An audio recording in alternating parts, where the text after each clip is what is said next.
Hi everybody, Dr. Alfredo here, downtown Vancouver chiropractor, and today I wanted to talk a little bit about the snap, crackle, pops and things that you might hear in your joints. So first of all, just to get everyone on the same page here, all of the joints in our body are enclosed in a capsule that comes around the joint, and within the joint we oftentimes have air or gas bubbles that are just floating around in there.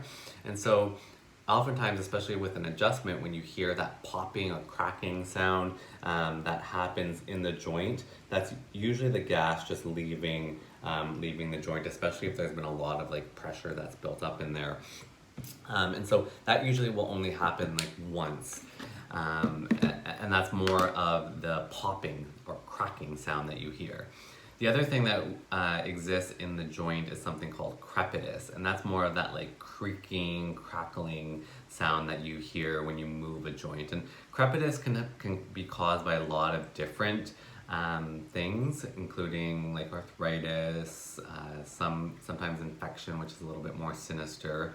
But that one is also very similar. It's the gas that's being relieved from the joint, and so it's usually not as reproducible. The final thing that we often hear or experience that we confuse with cracking is more of a popping sound. And so that popping sound, what generally happens is that we have muscles in our body that can become very tight, for example. So pretend this is a muscle, and those muscles will start to snap and pop back and forth, snap back and forth over the joints or the bony processes that exist on bones. And sometimes it can be very small. I'm using a very big example here to kind of show you how that popping or snapping happens. But oftentimes it can be very small muscles that are tight and that are snapping back and forth over a bony process, and we confuse that sound with a popping or cracking sound.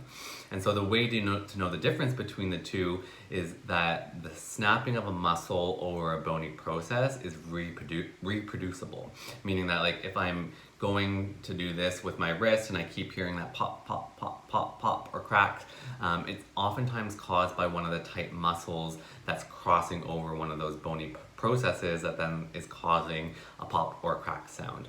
To know the difference, or if you don't know the difference, you can always shoot me a DM or private message, and I can see if there's anything I can do to help you, or come in for an assessment, which is even better, because then we can figure out what is actually going on in the cause of that tight muscle or joint problem that you might be experiencing. And this is true for all the joints in our body, not just the joints in our spine. It includes our shoulders, elbows, fingers, knees, and toes. Have a great day, everybody.